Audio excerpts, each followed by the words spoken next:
Welcome to the Digital Marketing Mentor. I'm your host, Danny Gavin, and together with industry leaders and marketing experts, we'll explore the meeting point of mentorship and marketing. We'll discover how these connections have affected careers, marketing strategies, and lives. Now get ready to get human. Hello, everyone. I'm Danny Gavin, founder of Optage Marketing Professor and the host of the Digital Marketing Mentor. Today's a very special guest, Katy Katz, who is the head of digital marketing and e-commerce at Basic Fun. Basic Fun develops and markets enjoyable, innovative, and educational toys for kids. They market toys made by Fisher-Price Classics, K'NEX, Pound Puppies, Light Bright, and so many more. Katy has also worked at agencies as VP of Account Strategy and Director of Account Strategy and a number of other roles. She's a highly regarded international speaker, although not doing as much these days, but we'll get into it.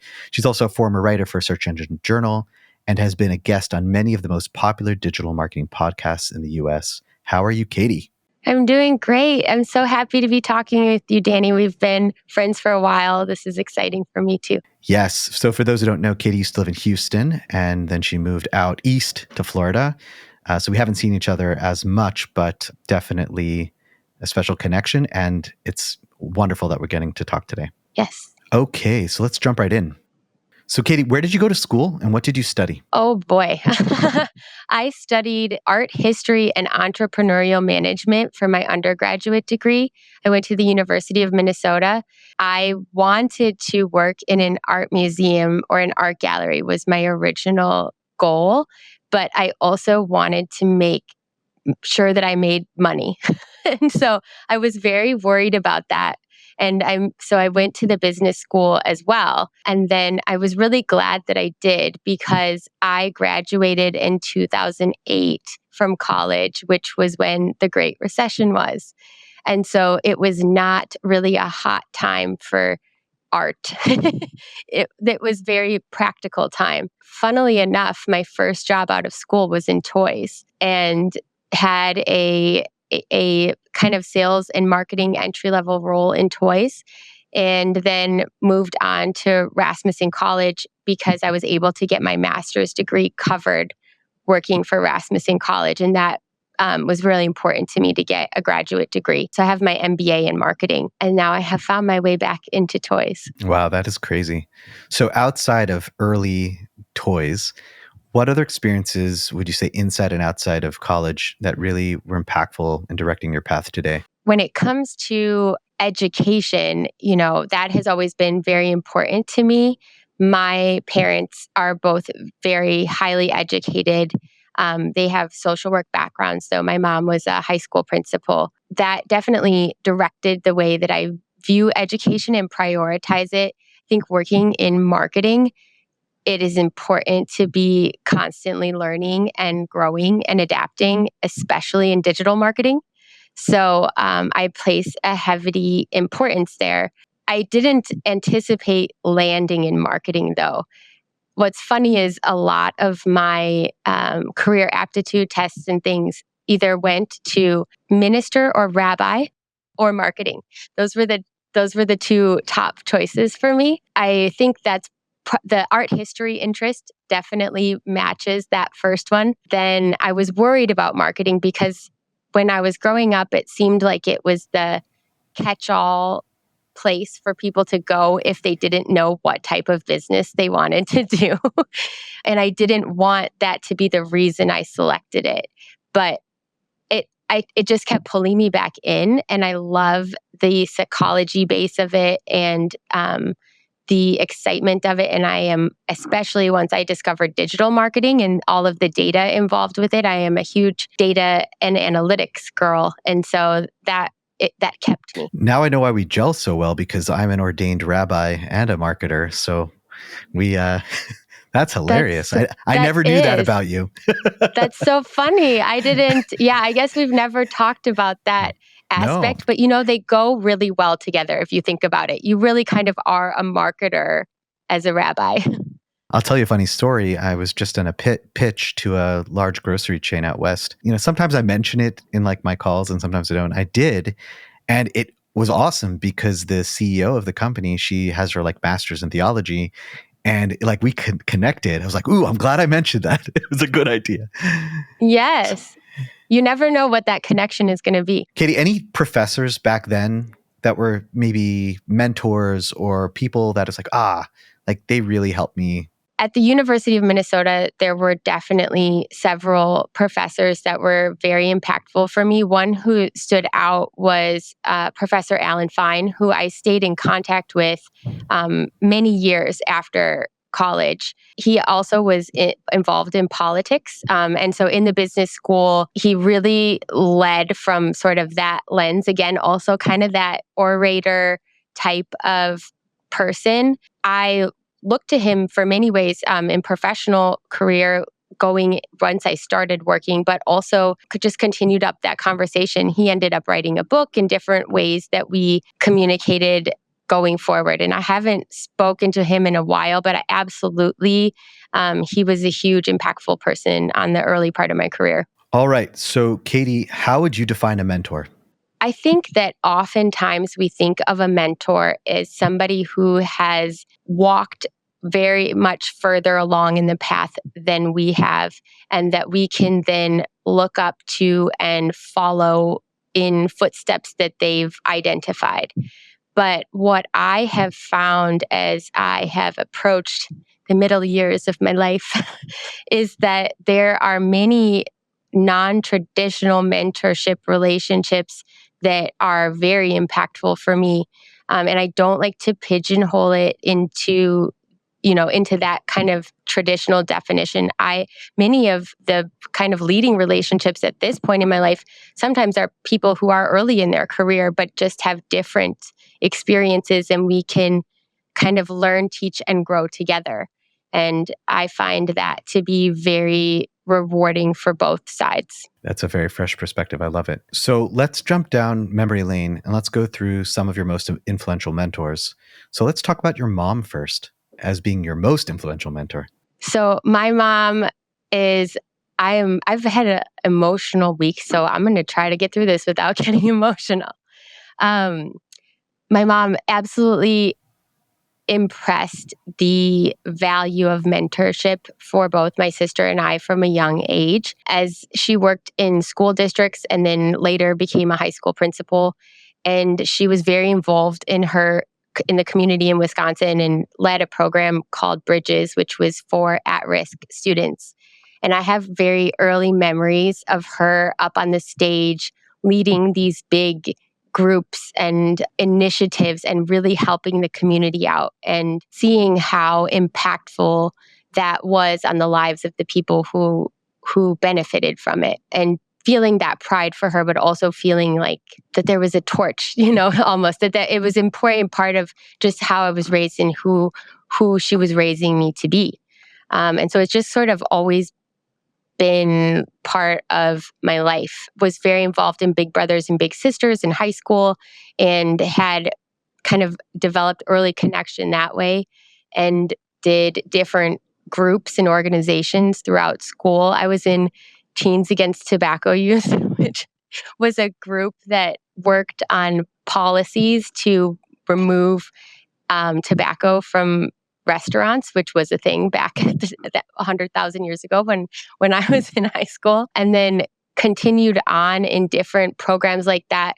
I was a camp counselor, new student counselor in college, new student weekend, and really had a lot of benefit from the first side of that. Like, it helped me adjust to college. And so I wanted to give back and share in that same way. And really that's how my path has evolved. I benefited from bosses that I worked with early in my career. One of them was Josh Broughton, who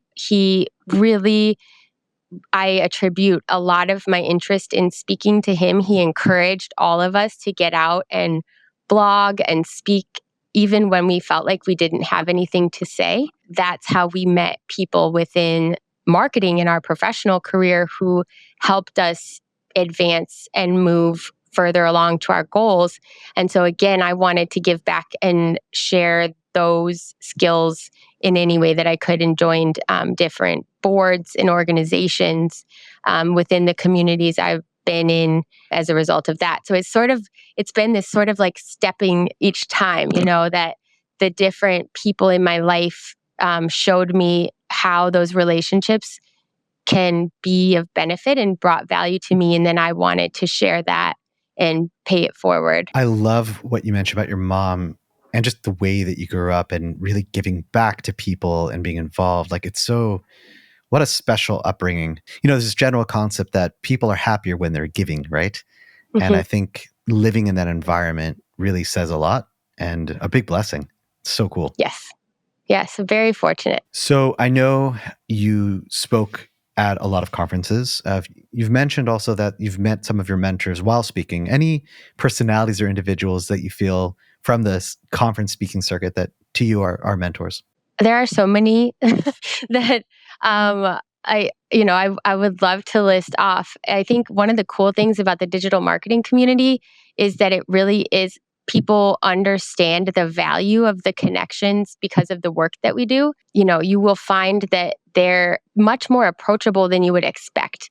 People who feel we almost give digital marketing speakers like a celebrity status. I think any industry that you're in, you have like this super fan. I remember the first time I saw Rand Fishkin speak, I was like, he's brilliant, and I just want to hear everything he says and soak it all up, and I can't get enough of it. Which I think we all felt, which was why Whiteboard Wednesdays was so popular. It's a connecting discipline, digital marketing. And so a lot of the early mentors I had, I met through that definitely. And some of them are actually really still kind of on a peer basis. Perna Virgie is another one who I learned, like, you start to hear them speak and you can hear the intelligence oozing out of them. And you're like, how can I be closer to you?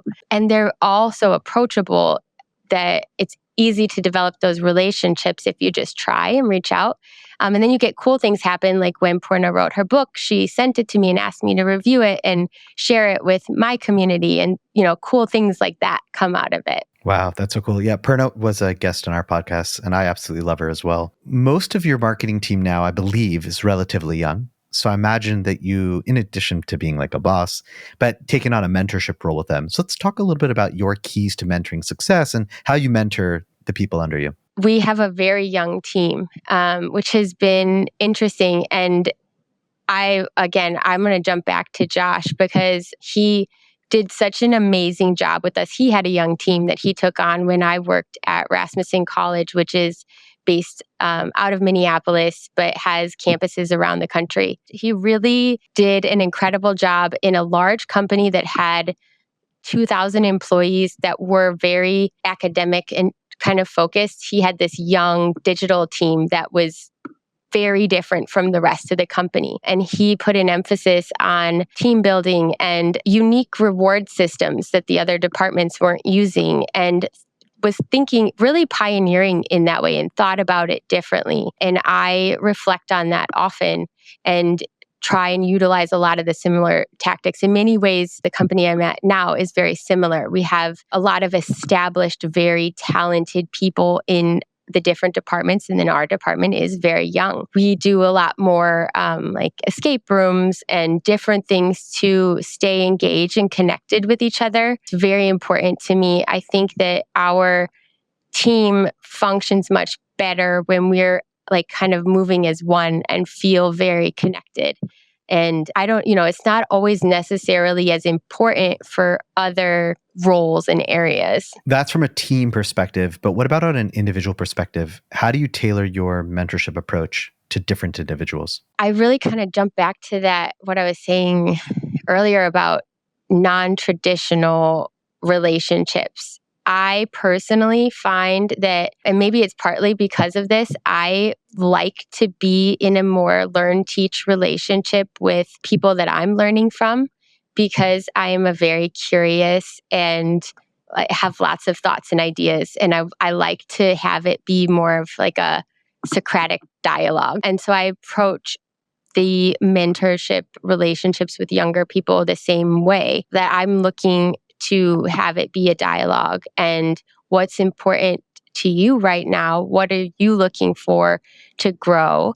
And how can we have a conversation about that, but also have it go both ways? Because I feel that it establishes trust when I'm also taking advice and listening and hearing what somebody that I'm working with has to offer. I also try and open our relationship beyond the discipline that we are, maybe the mentorship is focused on. We are people, right? We're whole people. We're not just toy marketers. So I think it's important to see the whole person and everything that's impacting their life and how that is affecting how they are coming to the table today. So, because it sounds like your mentorship style, leadership style is like a dialogue, I'd love to get your opinion on this because we had this issue recently in our agency. Someone felt that they weren't being heard, so they stopped giving ideas. And like their manager was kind of like, all the ideas that I heard were never really good. So it was kind of like an interesting situation. How would you approach that? Where it's like you don't want to shut people down because you want to hear them, but you also need to kind of give the feedback. I'd love your take on that situation. That's a challenging part of marketing, and we absolutely face it a lot, especially with creative endeavors.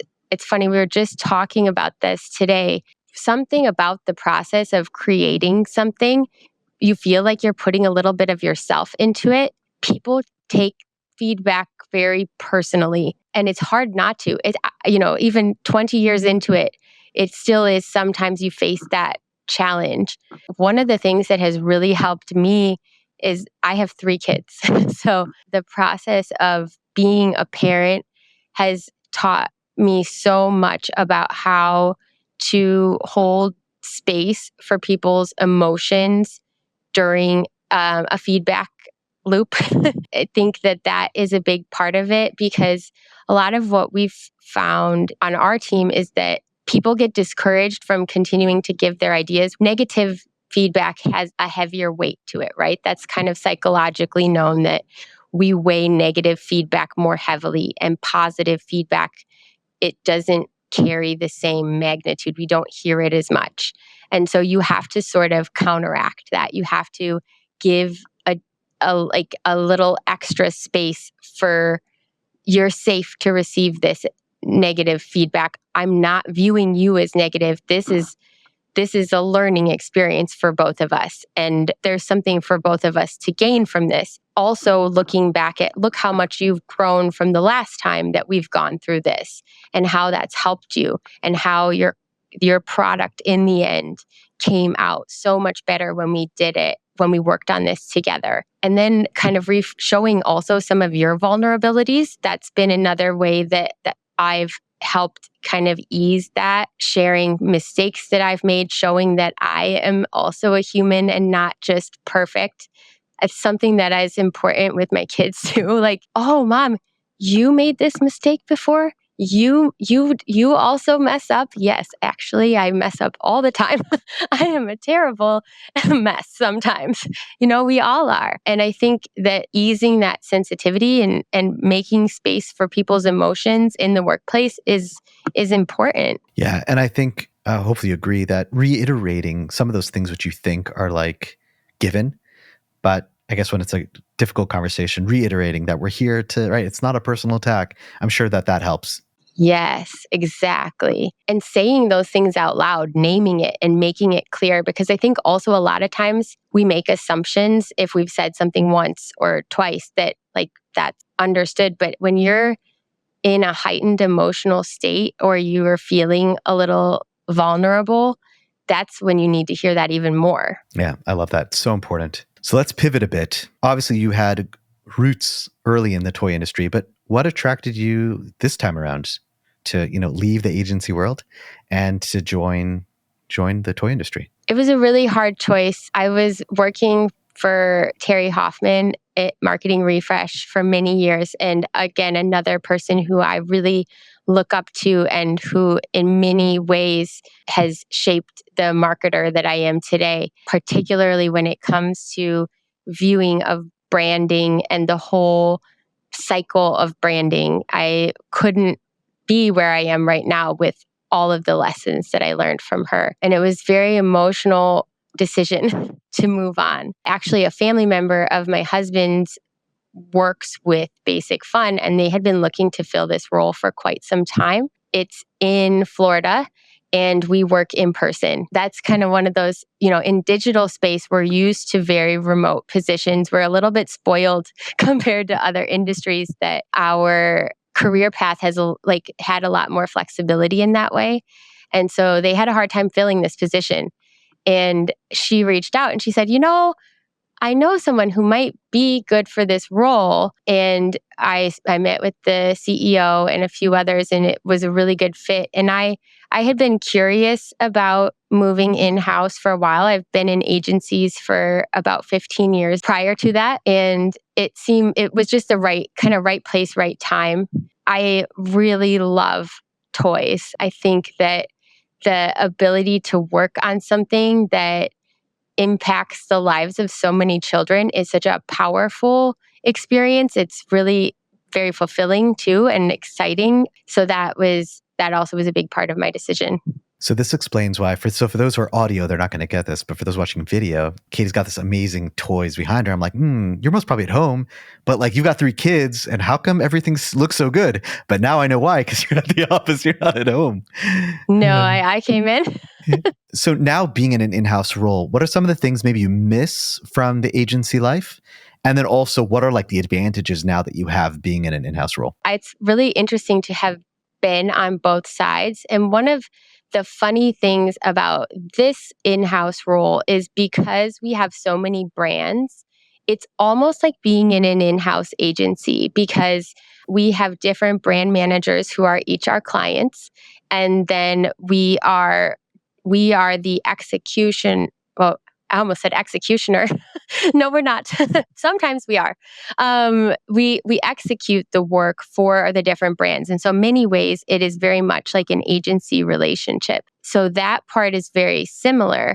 What's different, though, is that in an traditional agency relationship, you have a contract in place, you have an agreed amount of work that you are going to do. And if it's out of scope, it's very easy to have those conversations with your client, say, this was the agreed scope. Once you go in-house, that is not in place anymore. It's very much like do whatever it takes to get success.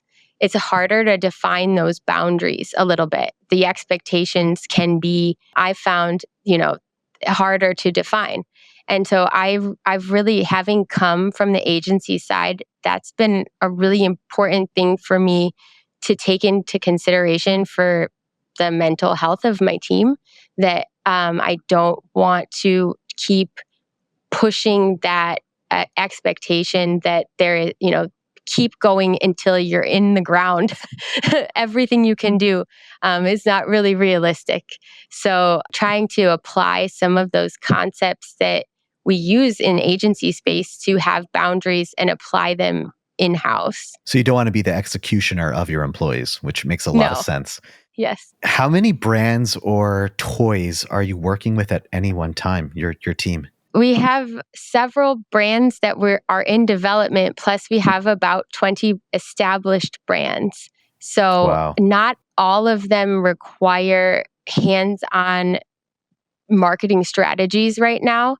Some of them are a little more like impulse buy type brands. And so those we don't have to invest as much effort in. And then you have others like Care Bears behind me, or we launched a new brand, Littlest Pet Shop, this year that are very intensive. And so that's kind of where we've been looking at defining for ourselves, defining what that scope looks like. And we've been setting it based off of the revenue potential, which kind of makes sense for a way to define those boundaries and how to define up our time so that we can be more systematic and strategic about where we're investing and have a system around it. You and I think we're about the same age. We found out about toys because we had TV and there were commercials on after when we got home, there was, shows after school, Saturday morning, Sunday. I didn't have cable growing up, so I didn't have as much, but, very much in traditional. And we knew all about it from the commercials. And I love seeing like 80s and 90s toy commercials that like pop up on Facebook. It's really nostalgic. What's the main way that you get through to kids these days? Because it's different. It is different.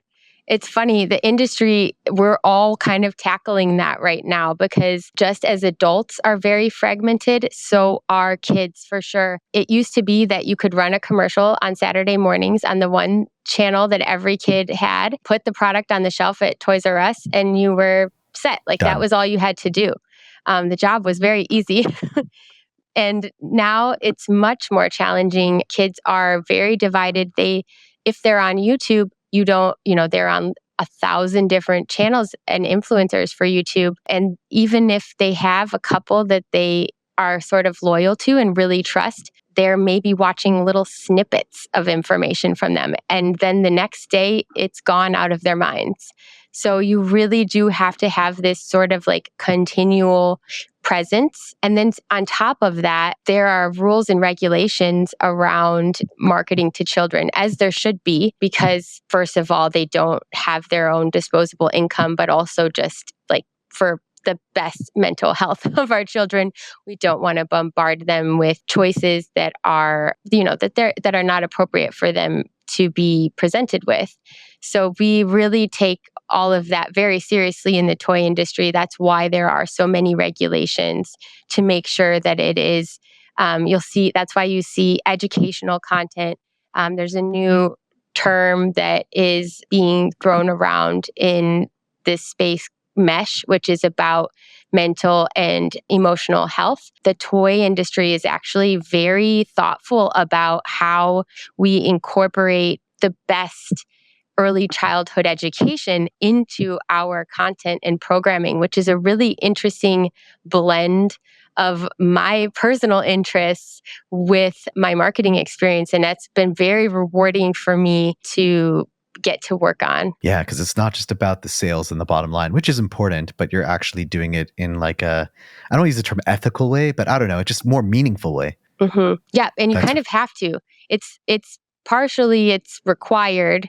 It's expected from parents. It is also the most effective way to use content marketing with kids because they're learning from it and growing from it. And it's very interesting. Like with Littlest Pet Shop, that brand came out in the 90s from Hasbro, and kids started creating stories through playing with the pets, and they would use the pets to work through social situations that were challenging for them by sort of anthropomorphizing the pets and having them work through those social dynamics. Then when YouTube came out, they started creating content around the stories that they would tell through their pets. And what's really interesting to me as a marketer is the bond that created for them with the toy, that now Gen Z, who is in their 20s, as we know, and were collectors of Littlest Pet Shop when they were kids, they're still creating YouTube content. They still have the same passion and connection for the brand. And so much of that is through that content creation process. So we really take that into consideration too when we're thinking about bringing the next generation into the brand. So how do you balance the need for creativity in toy marketing with the data-driven nature of e-commerce? Oh boy. That's a one of my like whole life questions. Is that the $1 million It's like, question? yes, yeah, it's like that art history degree and the business degree. They're both in there and you have to balance them both. I tend to lean more towards the data and logic side, which is kind of funny because I love art and creativity from a personal perspective. My roles in work have more heavily been data driven. I've did a lot of SEO and pay-per-click ads and have been more heavily on the data side. So I think that's impacted my personal leaning. But the creation process is iterative. It can't be 100% data driven, and you have to find that balance a little bit. But that's been helpful for me having that background, especially when I'm communicating with the creative part of our team, because creatives don't always necessarily want to use the data for their starting point. And having both experiences has definitely helped me with those conversations of how you can use data points as a starting, like kind of like a writing prompt without it destroying the creative process. How do you stay ahead of changing consumer behavior, especially when your audience is both parents and children? Also, the $1,000,000 question. I think we're all working on that right now. And I kind of jump back to that continuous learning and also having like a really smart team around you, because there is no one person who's going to be able to stay with all of the trends and changes and how rapidly everything is changing right now. And so I'm a firm believer in having different point people for different areas and then teaching each other. So we have a person who's really invested in influencer marketing coming back to the team and sharing what they've learned and making sure that we all are growing with them.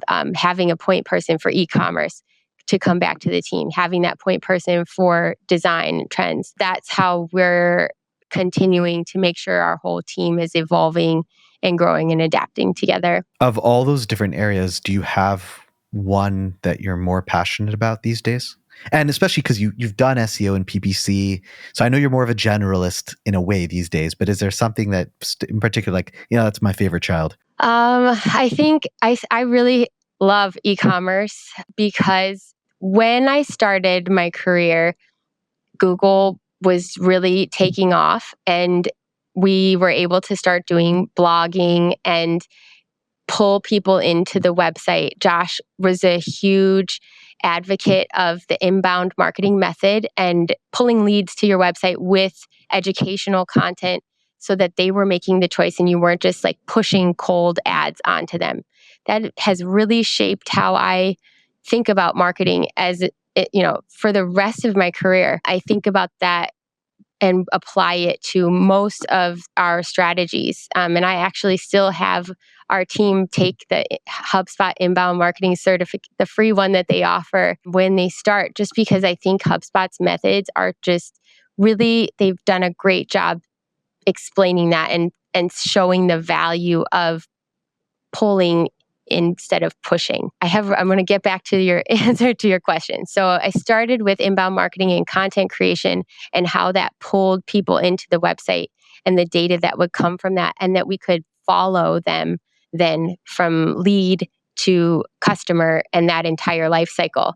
Then when e-commerce came and we could do that on another level where we could run a social media ad and then follow them all the way to the cart and follow up with emails and like convert them and upsell and cross sell. I really love data. So those opportunities of incremental increases that you can do that will have a big result, you just can't replicate that with brick and mortar or some of the other areas. So that I really like having a clear cut answer and be a problem that you can solve and that the data offers that. And I think e-commerce is such a great modality for that because of you can see every step in the funnel. You can really, the data tells you what's happening, and there are a lot of easy adjustments you can make because everything's so visible. Yeah, especially when you contrast it or compare with lead generation, right? For a lot of times, especially in long sales cycles, to see which leads actually turn into sales, right? It's a lot harder and more difficult process. With e-com, it's a lot quicker and a lot instantaneous. And like you said, you can make a little change here, and that's going to make a bigger change down the line. So going a little bit deeper into e-com, how do you balance, and your opinion on like Amazon versus your own store? I know, there's tremendous advantages of being on Amazon, but then there's also a push for a lot of Amazon sellers. Let's create our own brand, create our own Shopify sites. Let's see if we can get more business there.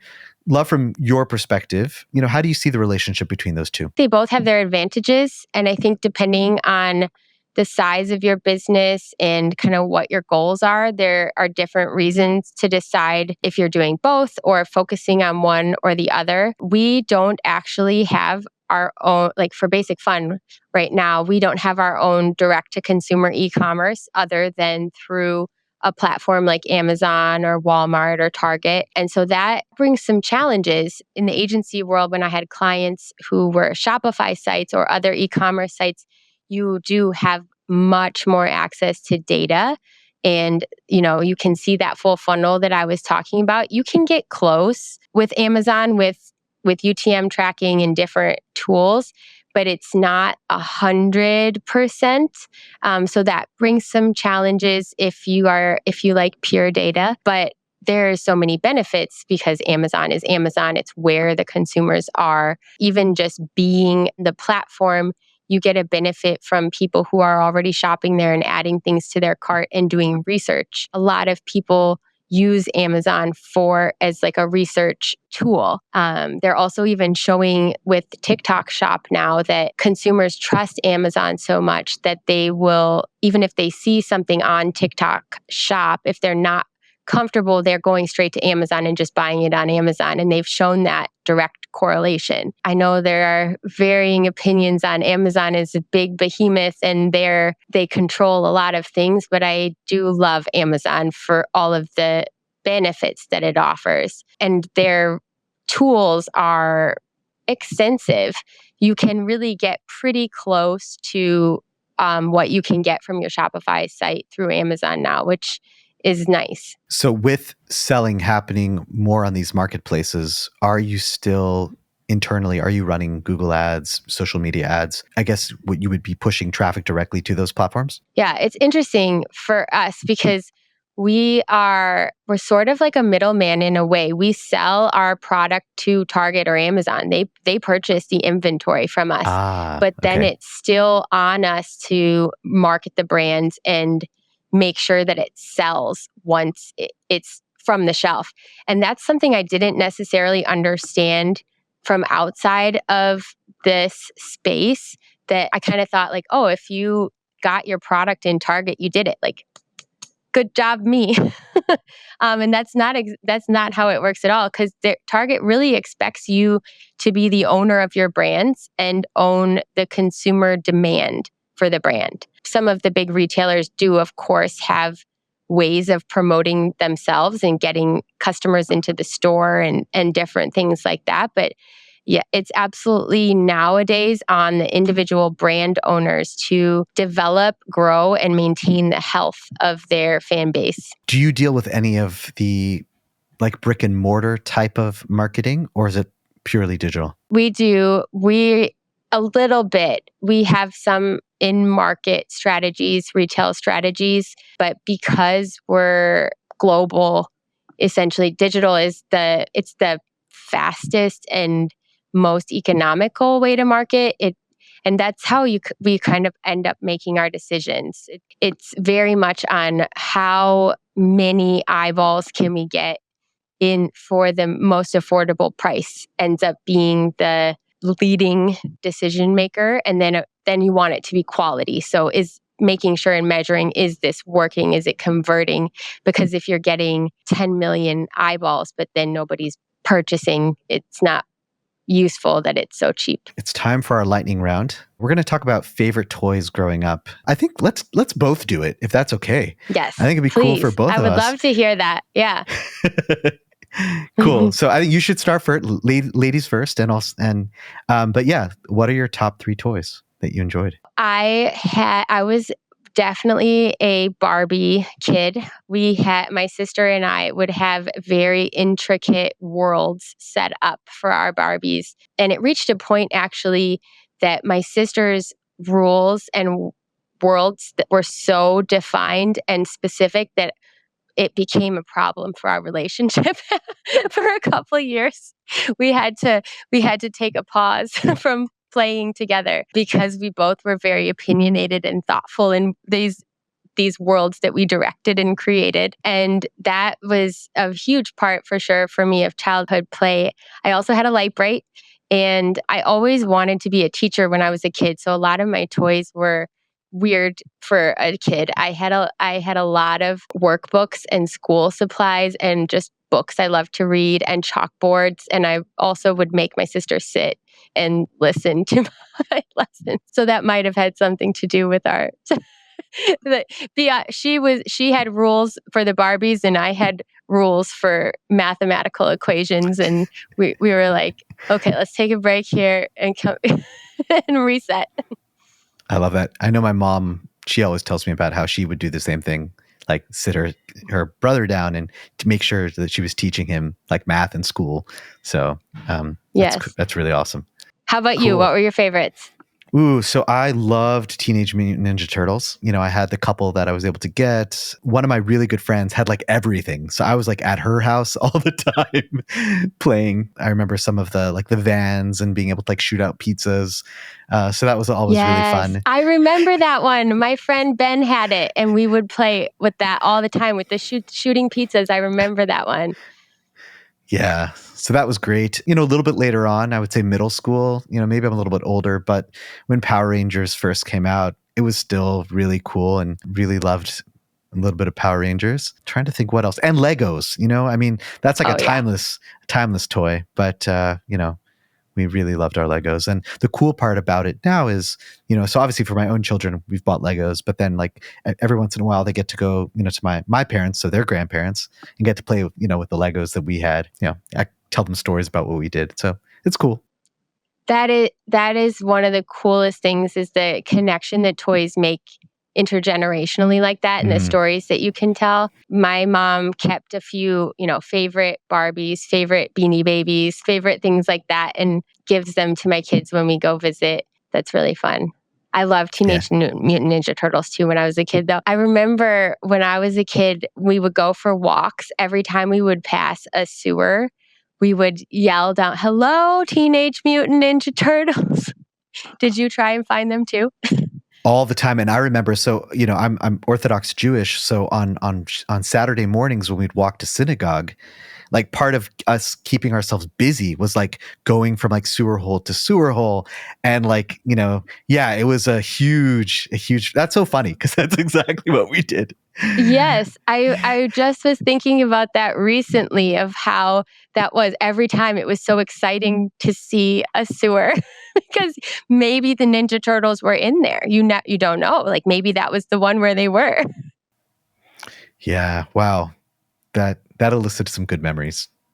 Thank you, Katy. Yeah, that's one of the cool things about toys. We don't think about it, but like I said, I've got toys all around me, and I've got little figurines, and it's funny how not everyone's like that, but a lot of us growing up, we don't lose our toys. We still love them. So, Katy, where can listeners learn more about you and your business? For me, I am on LinkedIn. You can connect with me on LinkedIn. I love meeting others in the marketing space, and like I said, I have so many important parts of my growth have come from the relationships that I've made, and I really value that connections. And I think LinkedIn is a great platform to do that. And so definitely reach out to find me there. And then as far as Basic Fun, we have a website that lists all of our different brands and toys that we market. And so do check it out. We are on all of the socials and we do lots of fun things. And we would love to hear about your favorite toys as well. And I'm going to add one to the list, but you can still go online and search for Katy Katz for her old presentations. A lot of her old decks are up and they're still really, really good. Katy was more of a brunette back in those days, but still different person. But that content is all still really, really good. And please God, Katy, you'll get back on the stage. I know it's not a number one priority, but I'm sure we're all waiting for a comeback one of these days. I'm slowly kind of tiptoeing towards that. I think now I had 2 kids within 2 years. So my daughters were born, they are now 5 and 4. So they were born very close together. And then the global pandemic happened.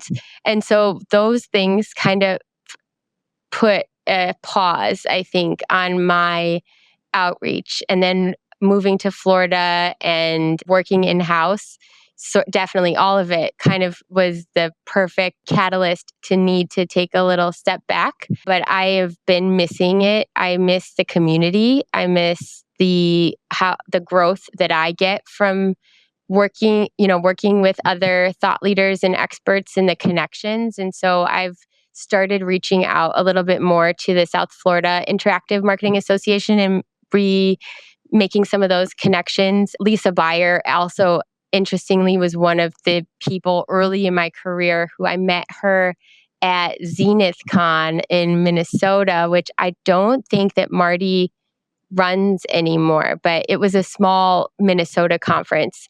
And I met Lisa there, and she was very instrumental to my speaking career. She does a lot of work with PubCon, and then she has her own podcast. She's another person who I've continued to find myself bumping into, and now she's right down the street again. I've actually never lived in the same state as her. So that's really cool. I met with her recently and have started sort of slowly stepping back into the community.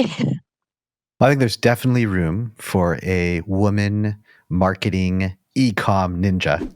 And I think that place is ripe for you. Well, Katy, thank you so much for being a guest on the Digital Marketing Mentor. This really has been enjoyable. And thank you, listeners, for tuning into the Digital Marketing Mentor. We'll speak with you next time. Thanks for having me. Thank you for listening to the Digital Marketing Mentor podcast. Be sure to check us out online at thedmmentor.com and at the DM Mentor on Instagram. And don't forget to subscribe on Apple Podcasts, Spotify, or wherever you listen to your podcasts for more marketing mentor magic. See you next time.